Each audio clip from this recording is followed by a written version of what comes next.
Hello everyone, welcome to the Dominaria full set review. My name's Brett and I'm joined today with Anthony. How you going, Anthony? Yeah, going good. Looking forward to this set. Bit go back into the history books, literally. Yeah, back into the history books indeed. Now, just before we get started, we get a bit of an intro of ourselves. Because we're going back in history, I guess it's worth knowing. I started at around Innistrad, first time through on Innistrad, and if I remember correctly, you started about Mirrodin? No, a bit after that. I started in Shards of Alara block. Lara block, right. So Yeah. neither of us have ever been to Dominaria before, so it's going to be a bit interesting. But both of us are commander players, so we often see a lot of these cards that go way, way back and see the great history. So I'm very much looking forward to seeing the stories that I've heard about it, and I'm sure you are too. Yep, definitely. Now, we are also primarily limited players, so the point of these set reviews and going through all of the different colours is going to be getting you all ready for your pre-releases and your limited events, showing you what's up in draft, telling you what's worth picking and what's not. We also touch on the standard and other eternal formats as well as commander, because we have interest in those, but this is primarily focused towards the limited aspects. Yep. And with that in mind, let's kick off with our first multicolored card. Okay, Arvad the Cursed. 3 white and black for a legendary creature, Vampire Knight. It's a 3/3, and it has Death Touch and Lifelink. Very nice. And other legendary creatures you control get +2/+2. So this leans straight into what Dominaria is all about, legendary creatures. Yeah, we've got the funky new legendary frame, letting you see at a glance what's a legend and what's not. This card seems pretty Yeah. good. I mean, Death Touch is sweet. 5 mana's a lot. Yeah. This seems sort of a middle of the road pick in terms of that kind of thing, but I don't. I assume there's a lot of legendary creatures in this set. I haven't actually looked too much at this set at this stage, but I assume there's a lot, so that's not going to be a useless clause. And Death Touch and Lifelink is just kind of nice. Yeah, I guess the only drawback with this, and obviously we're doing multicolored, so all these cards are gold and whatnot.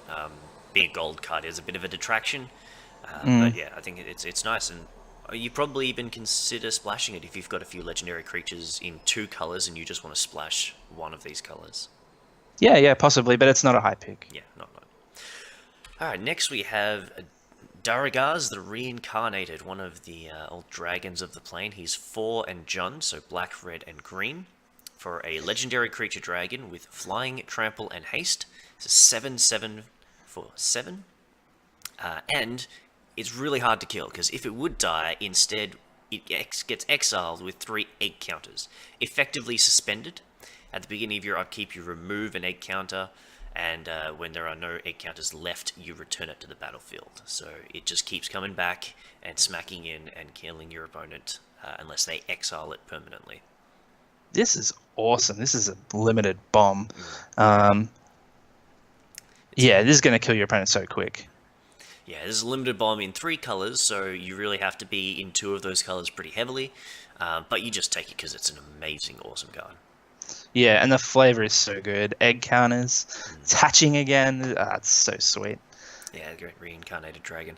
I mean, if you're picking this in pack 2 or pack 3, like, you have to be those 2 colors. Like, you're not picking this in a blue X deck. Yeah, unfortunately, but that's why you just jund them out all the time. Yeah, always John them out. Sweet limited bomb if you can play it. Yeah, for sure. All right, Grand Warlord Rada, 2 red green for a legendary creature elf warrior, 3/4 stats, which is pretty nice with haste. And whenever one or more creatures you control attack, add that much mana in any combination of red and or green. Until end of turn, you don't lose this mana as steps and phases end. So it just means when your creatures attack, you get mana, but you can use it in your main phase. Yeah. No, this seems good. This is a great way to get Daragaz out onto the battlefield a lot earlier than turn 7. Yes. So sweet little combination there.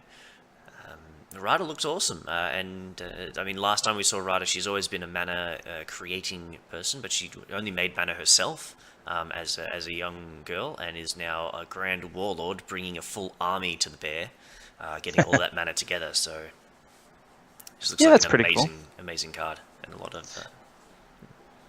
Yeah, no, this is going to be really good and limited too. 3/4 haste for 4 is really good, and getting that extra mana just to be able to play 2 spells in a turn, that's pretty sweet. Yeah, I mean, if we think of you're playing this on turn 4 or thereabouts, attacking with 2 or 3 creatures, and then you can drop in another spell or something on that. It gives you the mana on the attack, so you can play combat tricks immediately as well. Yeah. I would be very afraid when my opponent plays a Grand Warlord Rada. Yeah, very, very good. So we have Joyra. Joyra, the Weatherlight Captain, 2 blue and red. She's a human artificer, 3/3, and whenever you cast a historic spell, draw a card. So historic spells, just for those who may not have heard, are artifacts, legendaries, and sagas are considered historic. Okay, that's kind of weird. Yeah, I mean, this is a fine card. I'm not going to pick this one early, I don't think. I think you're going to have to. There's a lot of artifacts. There's a lot of legendaries, and the sagas are quite good. So I reckon this is going to give you a cantrip more often than not. Okay. And a hill giant isn't bad either. Yeah. I think just the whole historic thing sort of, I don't know, it's weird to me that they've sort of mishmashed a bunch of different things and said, okay, these are historic. It kind of, I don't know, it doesn't feel right. All of the things make sense to be a historic thing, but I don't know, I think that's just putting me off this card, like just historic itself. Yeah, I think it's a weird name for it, but I understand it, and I think it works well enough flavor-wise. So I'm pretty happy with how that works. And it makes sense for her, particularly because she's the one looking for the Weatherlight. She's the one dragging it up out of the ocean. Yeah. So she's very much invested in those artifacts and those legendaries and those histories. Yeah, I'm sure this is going to be...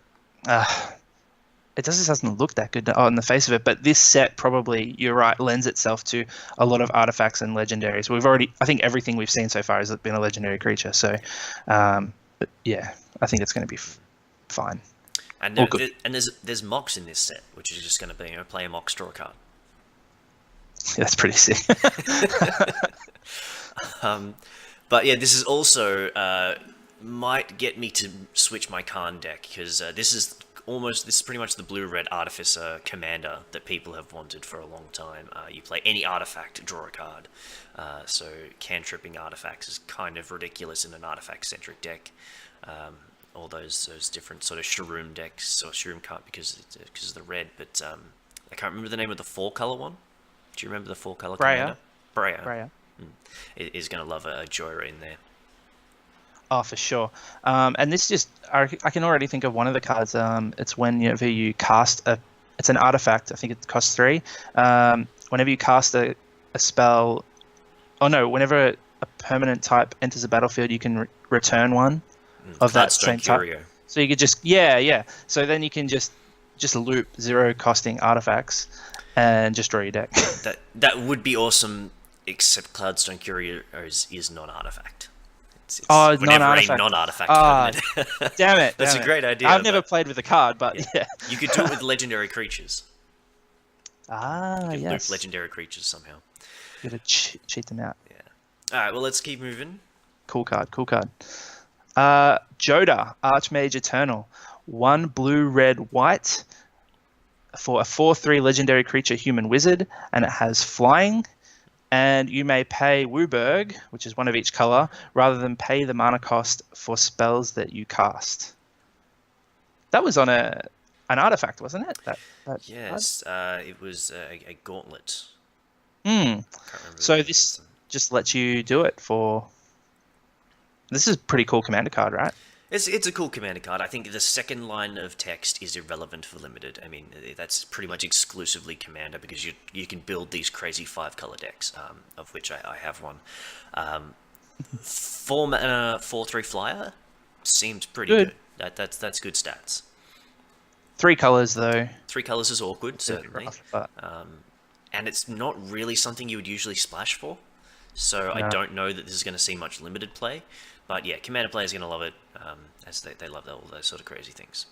Yeah, that's pretty cool. And the artwork's pretty sweet as well. So another thing Commander players are going to love is Muldrotha the Gravetide. This card is a bomb. 6 mana for a 6/6 in Sultai, so that's black, green, and blue. During each of your turns, you may play up to 1 permanent card of each permanent type from your graveyard. So, I mean, starting off with limited, that's very good. This is Titan stats, 6 mana, 6/6, and you just keep playing stuff out of your graveyard, or creatures and sagas and all that sort of stuff keep coming back. Yeah, ridiculous bomb in limited. Yeah, Absolutely ridiculous. Again, we're in 3 colors, and from what I understand, this set has very limited fixing, so I wouldn't be running out to play this after you're in other colors. But I'd switch. You'd switch second pack. Yeah, that screw you red white deck. I'm playing Sultai. Yeah, I think almost it's that good. It's pretty close to that. I mean, you just have such inevitability going through the late game, and those colors are very good at getting you to the late game. So, yeah, And I don't play red white anyway. This is in some of your favorite colors. Yeah. But yeah, and then you push it over to Commander, and you're just like, this is ridiculous. Sultai is great at self-mill. It's great at throwing, getting discard across the board and group discard. So you throw away all of your cards, all your opponents throw away their cards, but you've still got all of them in the graveyard to play. So this is incredible in Commander, and it's going to be in every Sultai deck that exists, and it's going to be at the helm of a lot of them. Okay. Yeah, I was going to ask, do you think this replaces the Sultai commanders that we already have? I don't know if it replaces them. I have a few decks that I would put into as a sort of support for that thing. So I have a Damia deck, for example, lots of discard, lots of throwing my hand away, because Damia refills, and then Muldrotha in that deck is going to be great because I throw away my hand, and now I've just got 2 times as many cards available. Yeah. Cool. But This card's unreal. But it is the new hotness in Sultai, so I can see a lot of people either switching to this or building card decks around it. Yeah. Awesome card. Pick it and play it whenever you can. Everyone needs an oath. Okay, we're continuing with this. Oath of Teferi, 3 white blue for a legendary enchantment. When Oath of Teferi enters the battlefield, exile another target permanent you control, return it to the battlefield under its owner's control at the beginning of the next end step. Then you may activate loyalty abilities of planeswalkers you control twice each turn rather than only once. That second ability is pretty good. Not for limited, but... And the flicker is... Yeah. You don't want to pay 5 mana for a flicker. No. I mean, Teferi looks like he's stealing some tricks from Venser, because that first ability is pretty much all Venser. But just have any... Like, there's one oath. If we go through the list of oaths that have actually seen play in any relatively competitive format, it's Oath of Nissa. End of list. Like, oaths just... They never get play. Oh, in limited, some of them saw play. But, like, Chandra's one was pretty good in limited. I actually think it saw a little bit of standard play. It was just a 3 damage spell that burns whenever you do something with Planeswalkers. And I think the Liliana one... No, that one was bad, wasn't it? Lily's was like an edict. Yeah. They just don't do enough. I mean, it'll be great in your commander decks, your Atraxa decks that playing heaps of planeswalkers and stuff like that, but steer well clear of this card, even if you have a planeswalker, to be honest. It's just not even worth it. Yeah, no, your planeswalker will do well enough by itself. Yeah, moving on. Ooh, another black-white card. Primeval's Glorious Rebirth. A legendary sorcery, that's something new. Return all legendary permanent cards from your graveyard to the battlefield. Okay, and you may cast a legendary sorcery only if you control a legendary creature or planeswalker. So not legendary permanent, it has to be a creature or planeswalker. Correct, yeah, so this seems good. If you can get to 7 mana, but I don't think it's worth playing in limited. It's sort of a bomby effect, isn't it? But you have to have a legendary creature out, and that's a or this does literally nothing. This is a complete blank. I assume a decent percentage. Maybe even if it got a lot of legendaries, like 30% of the time, this does nothing. Yeah, this is a big splashy effect that's not really worth playing in limited. I mean, it's really cool art showing the rebirth of these grand dragons and that sort of thing. But yeah, Yeah. no, I'm gonna, Okay. gonna skip over on that one for pretty much any limited deck. Again, Commander, awesome, beautiful card, but not gonna see play anywhere else. What about legendary sorceries in general? Legends, Um, yeah. I what do you feel like you're think? gonna have enough legendary creatures in the set to be able to use them. Yeah, half the time, that sort of thing. Okay, More than so we half have the to time. judge. You have to judge based on that then. Yeah, you're gonna have to look at your deck and say, have you collected enough legendary creatures in order to put this in? Yeah. Okay. Cool. Cool. Because legendary creatures go down to uncommon and on all of the colors, and possibly some common. I can't remember if there are commons there or not, but I think definitely uncommons. Okay. Sam. For example, Wrath Capuchin Ship's Mage is a 2 white and a blue for a flash flying human wizard 3/3, and you may cast historic spells as though they had flash. That's pretty sweet. This is pretty sweet. This is a super Shimmermere, so Shimmermere gives it to artifacts. This is a super version of that because it can give it to any historic spells. It means your legendaries and sagas get in at instant speed, Yeah. Yeah. which is great. Wrath Capuchin is certainly a throwback to Gerard Capuchin, I believe. I don't know. I think Gerard. I'm pretty sure that's the right one. I apologize for orthoses that I'm getting if I'm getting that wrong. I'm pretty sure it was Gerard Capuchin was the original captain. Okay. Well, this is just for limited. This card's pretty good. Like a 3/3 flash flyer in blue white. That's pretty good. You'll play that every time. The extra flash is just a nice little bonus. Yeah. So yeah, this is good. And we have seen, as we said, there's a lot of legendary creatures. So this giving your other legendary creatures flash is going to be great. If you have a saga, this is awesome because it goes at end step. You get trigger 1, untap upkeep, get trigger 2. Yeah, So yeah, that's going to be your real good. saga goes straight to 2, instead of having to wait an extra round for that to happen, and your opponent might kill it or something. Yeah, yeah. Cool little card. I think it's worth playing pretty much in any deck that can support it. Yep. But as you often say, not a high pick to get it. No, Whenever. no. But if I get this like fourth pick, I'll be thinking blue white's open. Yeah. All right. All right, Rona, Disciple of Gix. 1 blue black for a 2/2 legendary creature, human artificer. And when Rona enters the battlefield, you may exile target historic card from your graveyard. You may cast non-land cards exiled with Rona. Ooh, and then 4 tap, exile the top card of your library. This is kind of a little value engine. Yeah. I like it. It's great. And even if you don't have a historic card in the graveyard straight up, you're just exiling cards. It's sort of like drawing a card. And things naturally go to the graveyard, so... It Oh, is no, unless that you doesn't exile, work, so does it's it? only the one when she enters. Yes, So yes, you get one when yes. she enters, and then just 4 mana tap. Effectively, you're drawing a card by 4 mana tap, as long as Yeah. she stays in play.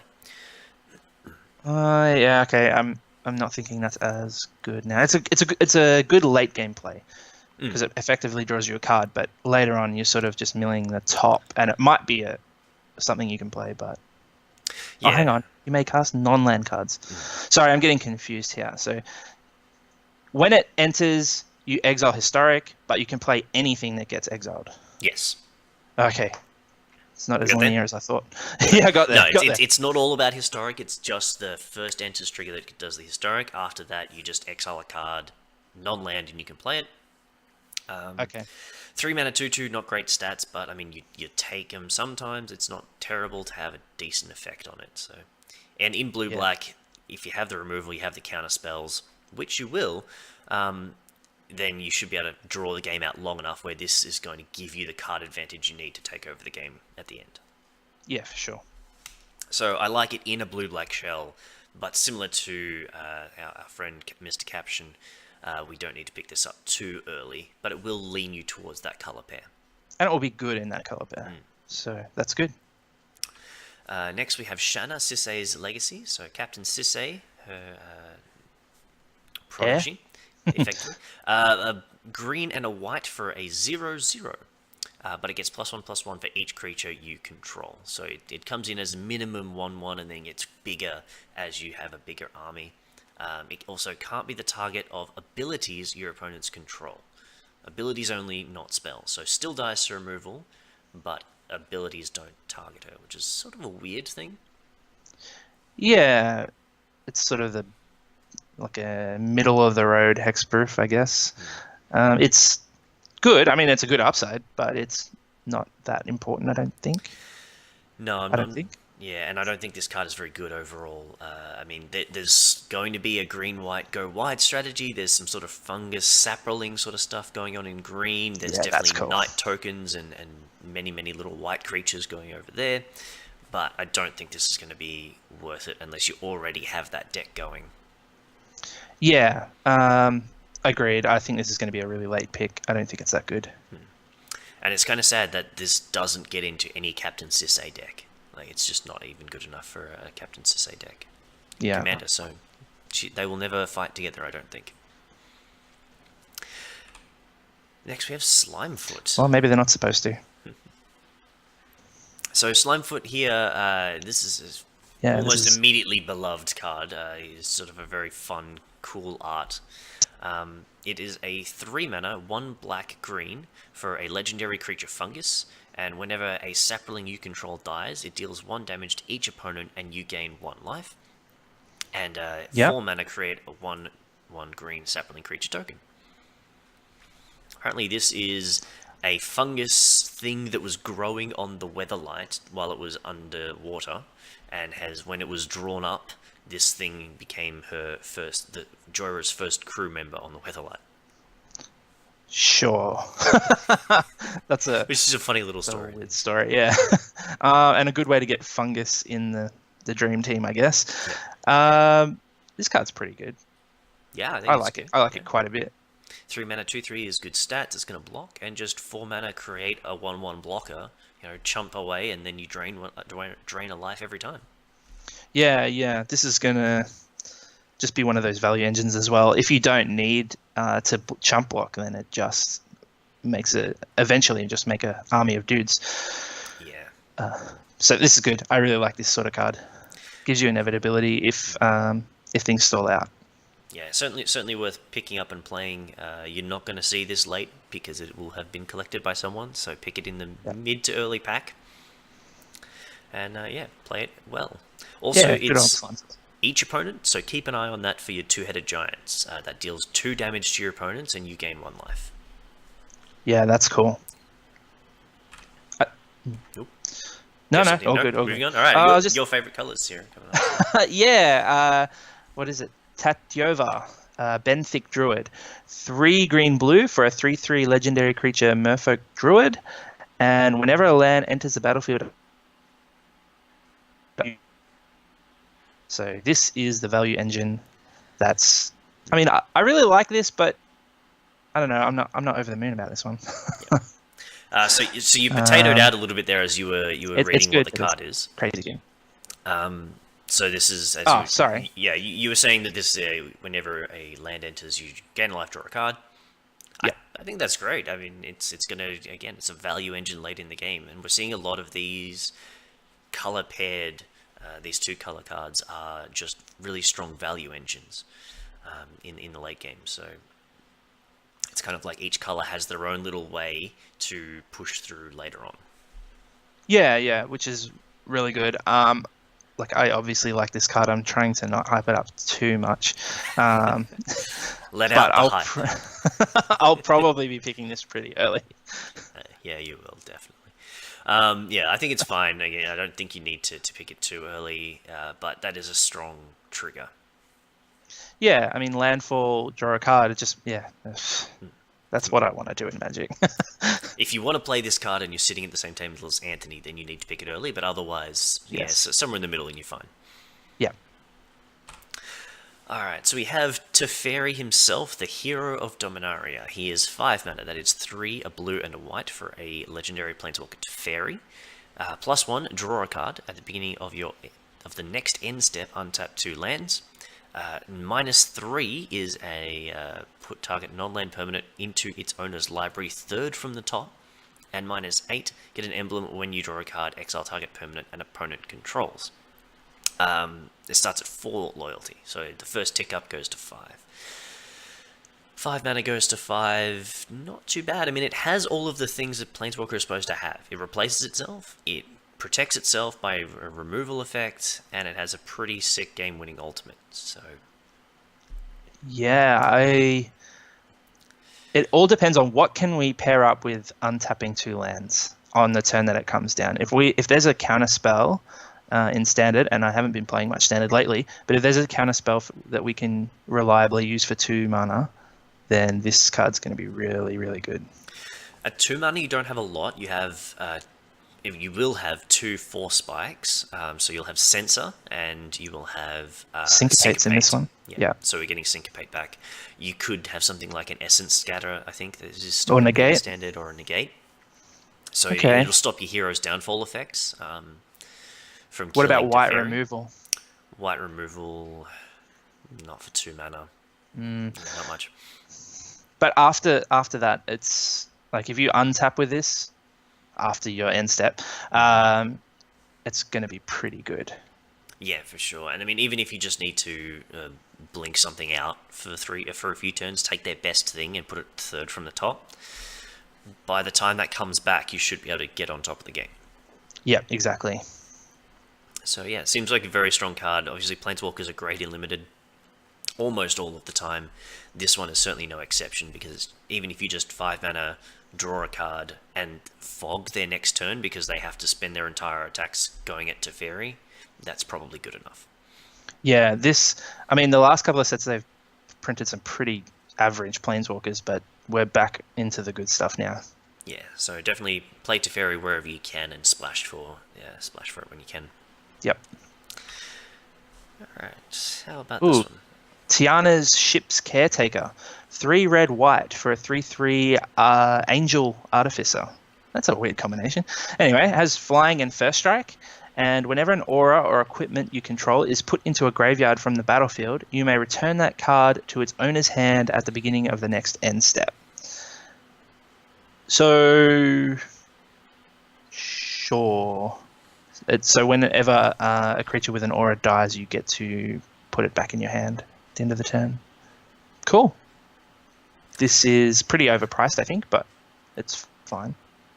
I'm just reading the text carefully there, because I first read it and thought, oh yeah, you get your auras and equipments back.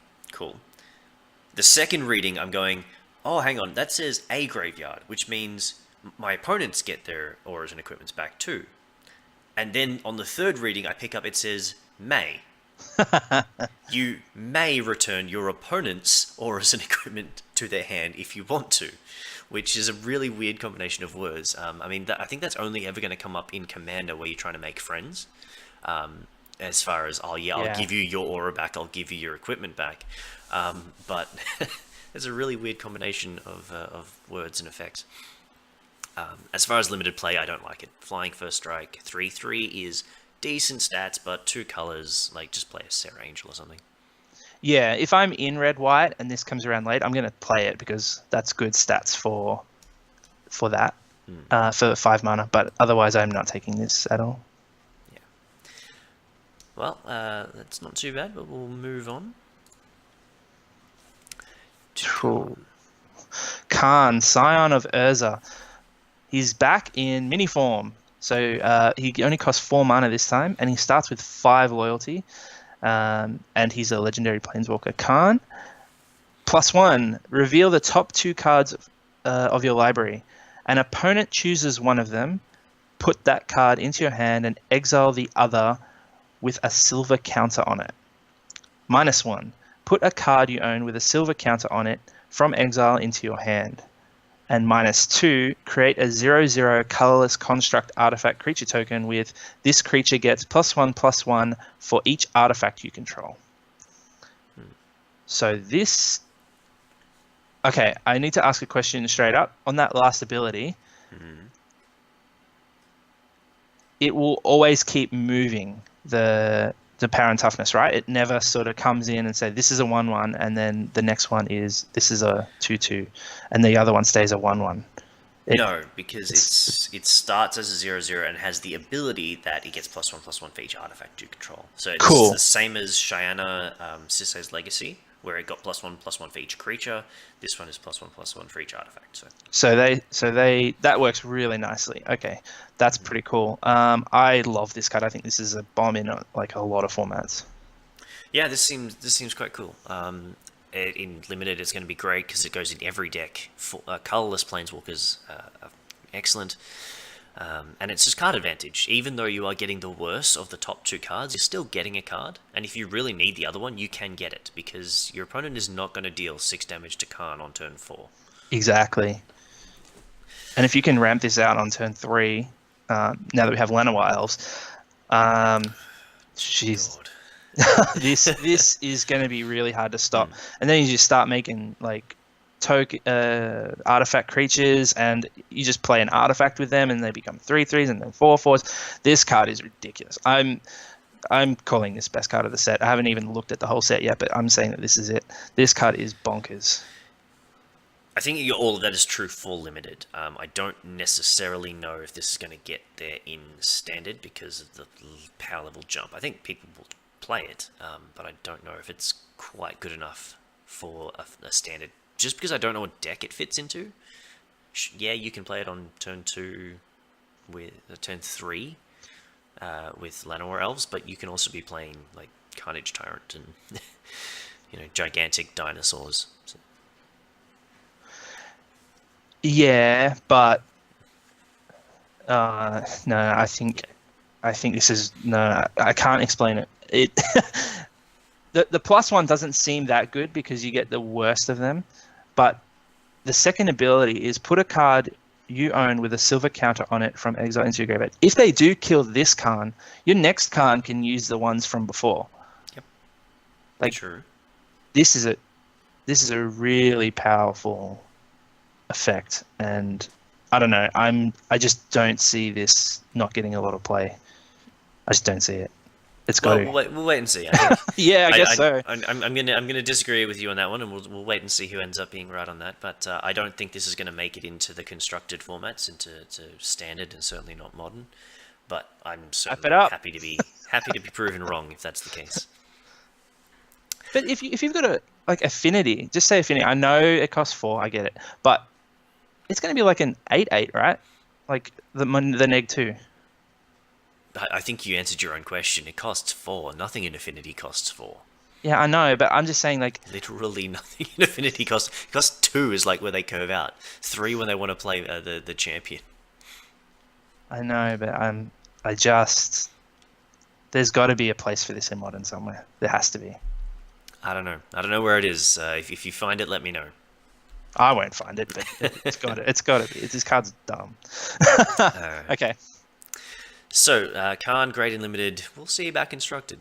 Never ever pass it. Ever. You have no excuses. Never pass it. Always pick. Always first pick. Black Blade Reforged is a 2-mana equipment. An equipped creature gets +1/+1 for each land you control, which seems great. The equipped cost, though, is 7.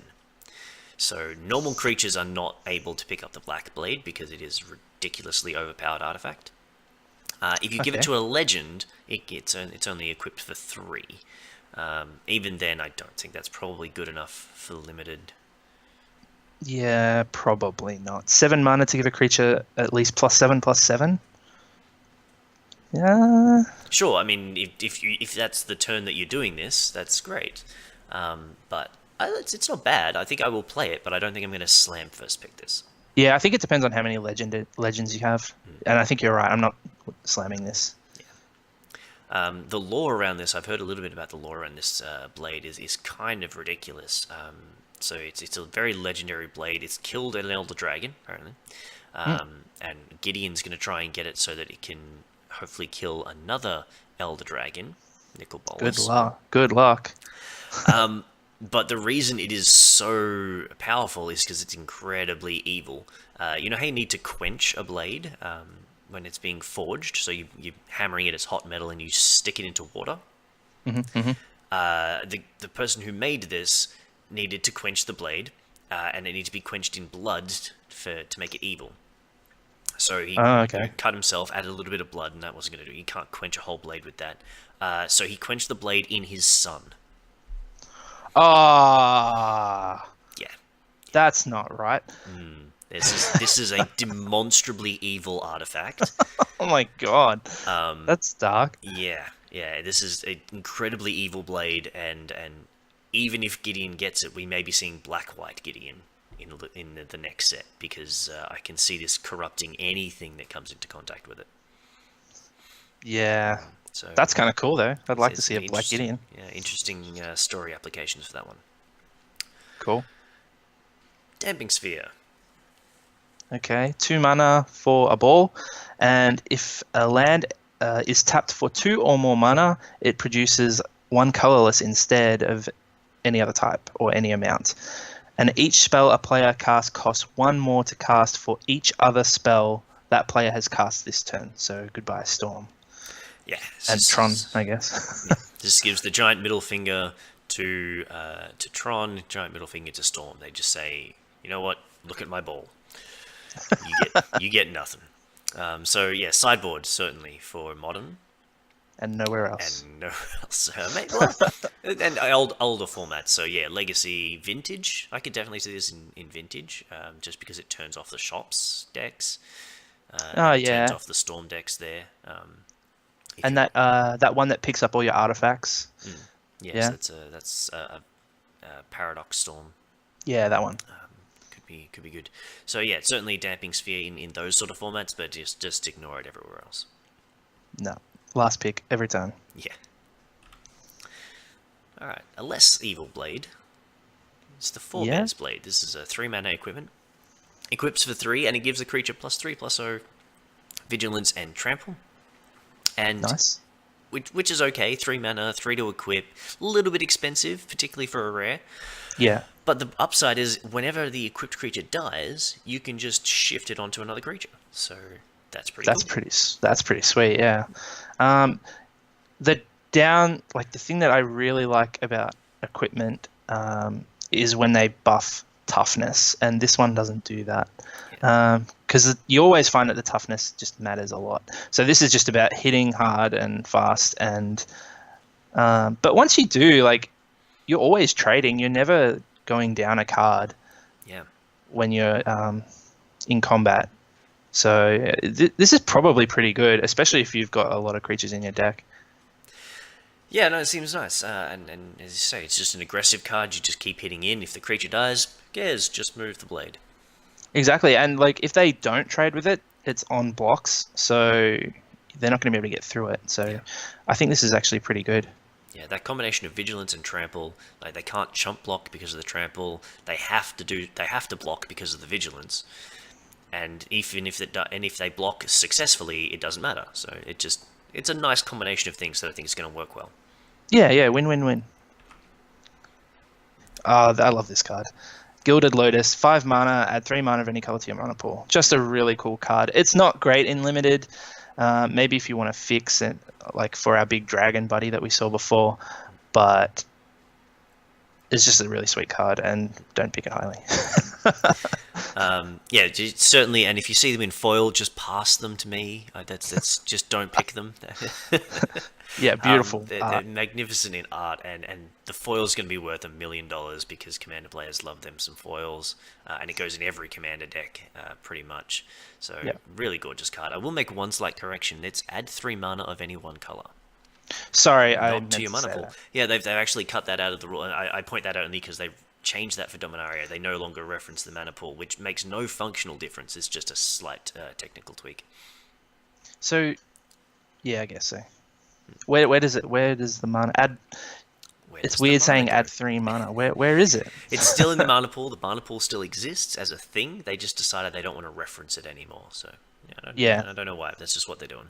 Fair enough. Save space.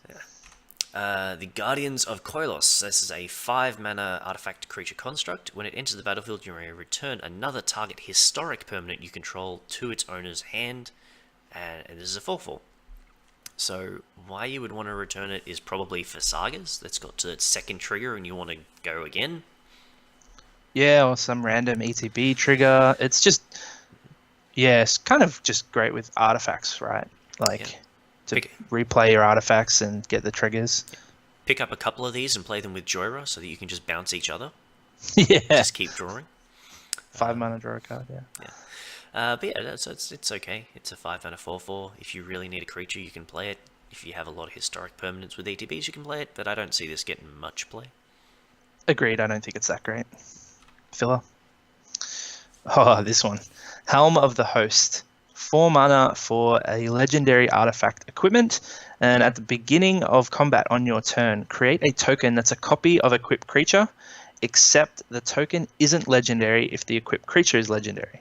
That token gains haste, and you equip for 5. So this is just combo city, this one. And it's real. I think it's really good. It's a really cool card. Very flavorful. Not sure if you would play it in limited because those are some very expensive, some very high numbers. 4 and 5.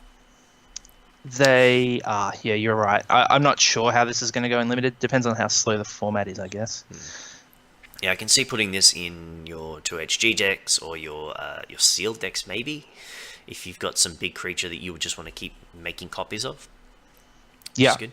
I mean, there are a couple of important words missing here, like the fact that that token is not sacrificed, so if it doesn't die, it stays there. That's pretty sweet. So you can just keep making copies, which is cool. Also, the first person I saw talking about this and mentioned Combat Celebrant, and I just thought that is a really cool, fun, casual deck to build in Standard right now, is this and Combat Celebrant, and just take infinite combat steps. Well, Combat Celebrant was actually part of the blue-red... Oh, what is it? Blue-red... there was a blue-red deck on the weekend that was all about Combat Celebrant with Godfairy's Gift, sorry. So they'd bring back Combat Celebrant, get an extra combat in, and then bring in the clone of Combat Celebrant, a clone, and then clone Combat Celebrant, and then they just keep untapping each other, and you get infinite combats. So, I mean, it's already a thing. This is cheaper than the Godfairy's Gift. Yeah, I mean, and that deck doesn't have quite... It can actually be broken up, because if they have a blocker, they can just block the original... That's true. Combat Celebrant, but which makes it more difficult. Whereas this one, it doesn't matter. You just keep attacking with the token, and that just keeps happening. We also have the ability to play this at instant speed with that blue-white guy that we saw earlier. So you can end step, flash in Helm of Host on turn 4, untap, play your land, equip, and you win the game immediately. If they don't have removal, obviously. But yeah, so I mean, I can see a Jeskai deck maybe. I see what you're saying. So yeah, maybe.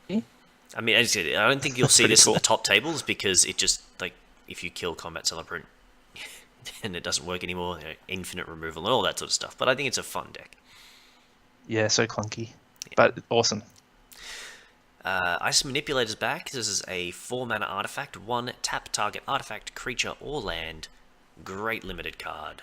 It's like just put it in every deck. Like, I could see this being a first pick if the rare isn't particularly good. Oh, for sure. Yeah, this card's generally always been really good. I didn't actually realize this was being reprinted. That's awesome. Cool new art too. Yeah, this is a really great card, and if you've never played in a cube or something that has an Icy Manipulator, the first time you play this is just magnificent.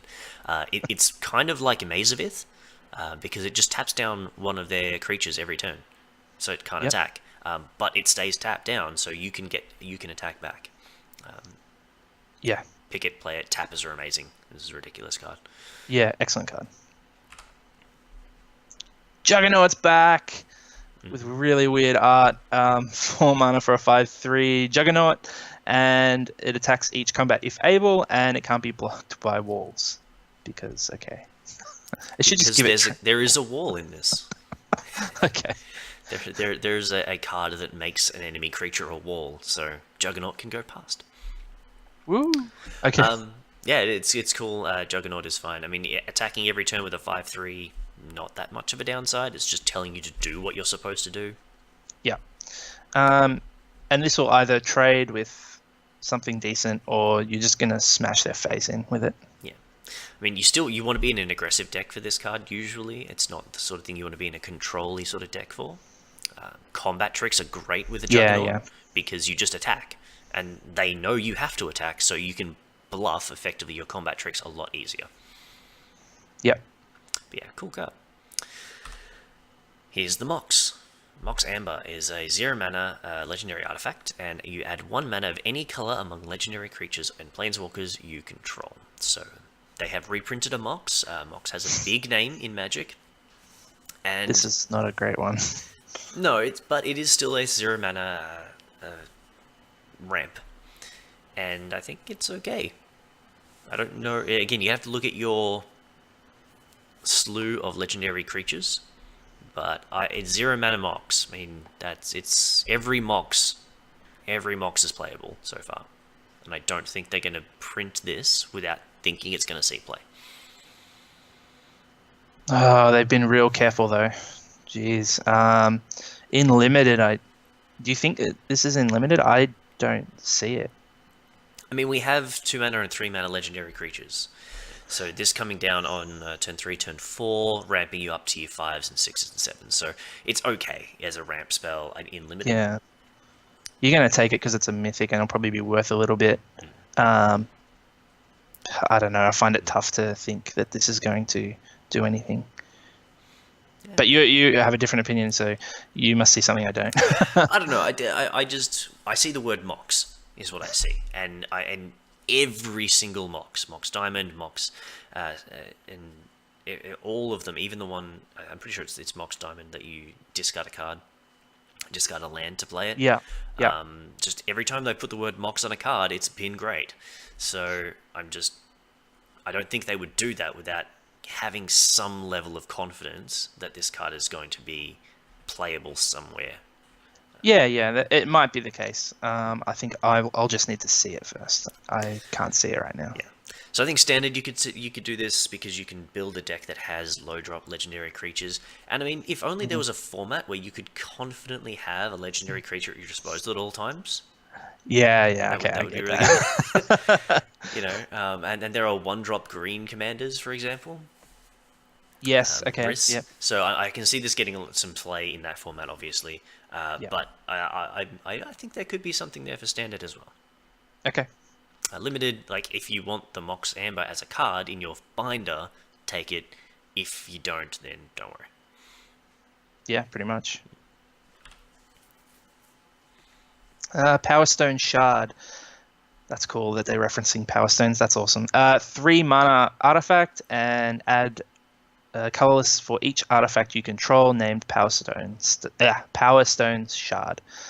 This is just a filler ramp card. It's not that great. I don't think we're getting 4 of these and then getting 16 mana. I don't think we really want to do that.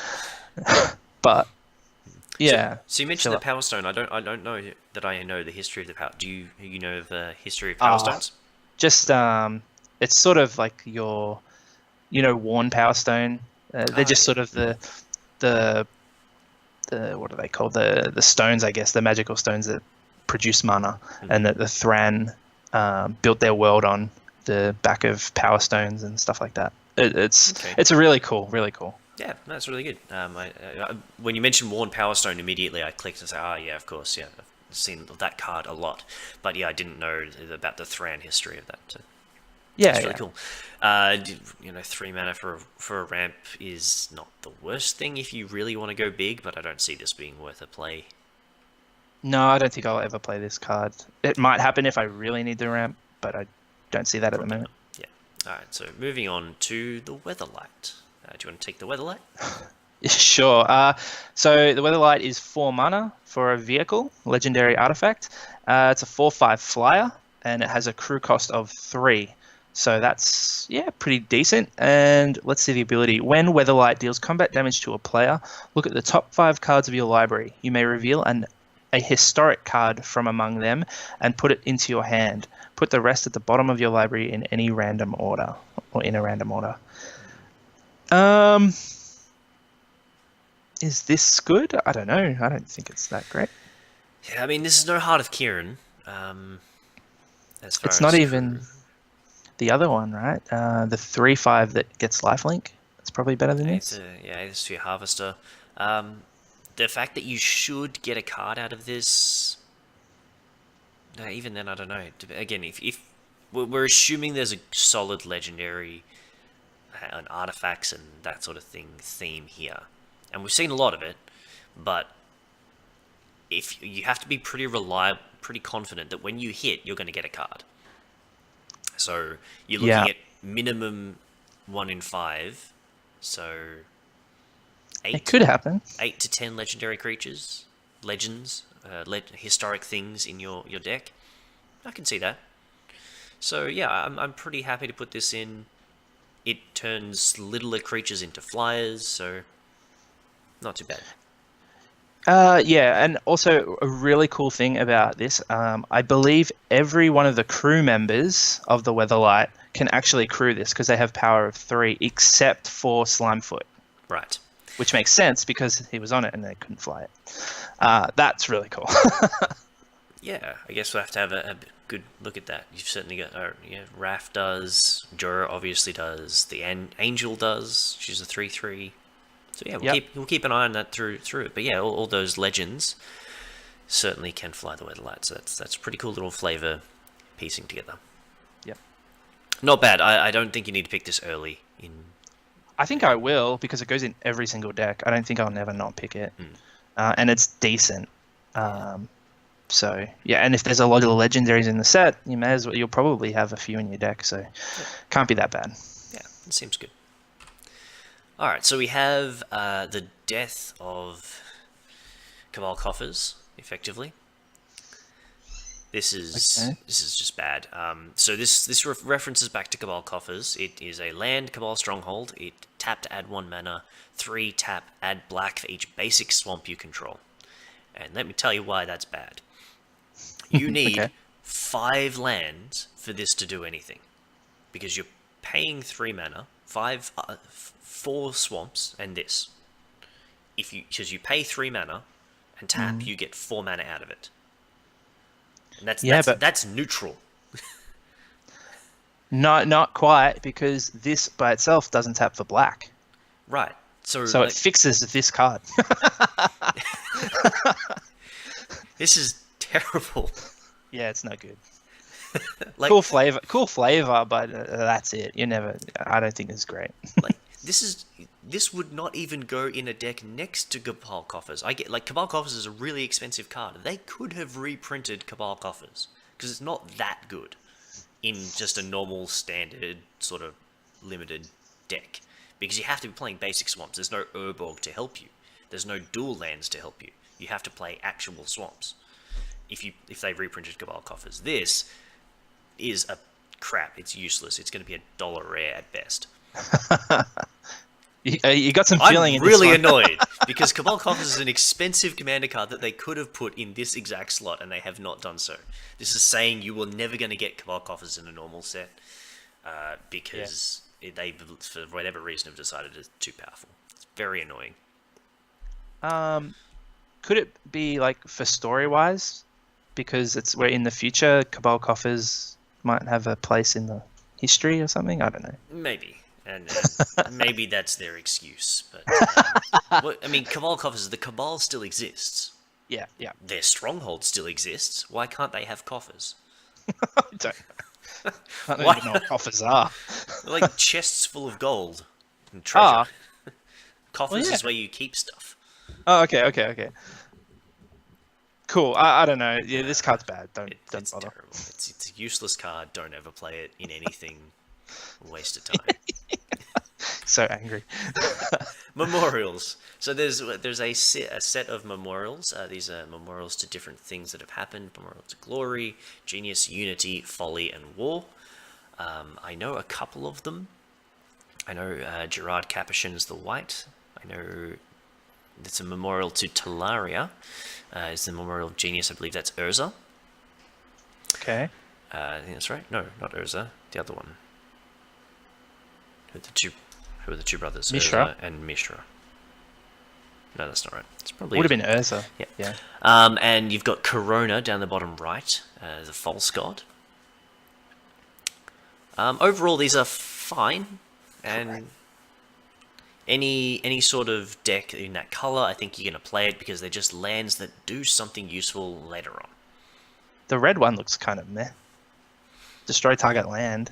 Yeah, and the red one's getting shafted a little bit, but it kills the other memorials. Yeah, because you So, need one in there to kill the others. um, Yeah, I think the rest are pretty good. the glory. I've sort of got the thing over it a little bit, but it's just I think it makes two. Yeah, two One, one one ones. white soldiers. You draw two cards. You return a creature from your graveyard, and an unearth is good. And you just get, or you get a new creature. So all of the other four are great late game effects. But when you don't need the land anymore, so yeah, pick them in the middle of the packs or later in the packs when you've got your color, because they're just good. Yep. The other cycle being reprinted are the other half of the check lands. So enemy check lands are back. That's really cool, actually. I really like that. These needed a reprint, and I love the look of that Hinterland Harbor. That artwork is so nice. And the rest I don't really care about. Yeah, they're all good. They're all very nice, and these are just good cards to keep reprinting, keep their color down. I mean, their cost down. They're all around $5 to $10 at the moment, or they were before they got their reprint. So just keeping these nice little fixings being printed is great. Yeah, and I think these have only been printed once before, and that was in Innistrad. So, and that set's really expensive now. So it's good to reprint these ones specifically. I'm not sure if it was just the allies, but I know that at least some of them got reprinted in an M set. I don't know if these did, but I know some of them did. I don't think so, but yeah. But either way, good to have a reprint. Yep. And the very last one, Saffron Void. It's a scryland, so like a temple, but for colorless. You usually can't afford the colorless slot in your deck for limited. So yeah. Probably not. Eldrazi deck's probably going to like it somewhere, but yeah, sure. But yeah, no, for limited, just ignore this. It's not particularly useful unless you, for some reason, have drafted a very color light deck, so you're very heavy one color, or you've got very little color requirements. You could chuck this in just because the scry is nice if you really don't need the color, but it's whatever, you'll get it late. Yeah, this will be one of the last pick cards, I think. Yeah. All right, and I believe that's it. That takes us to the end of all of the multicolored cards, artifacts, and lands. Thank you so much for joining us for this first one. Hopefully you're still with us. Thank you, Anthony. Yeah, thank you, Brett. Let's get on to the next ones. Yes, and we'll see you back here for the white cards in just a minute. All right.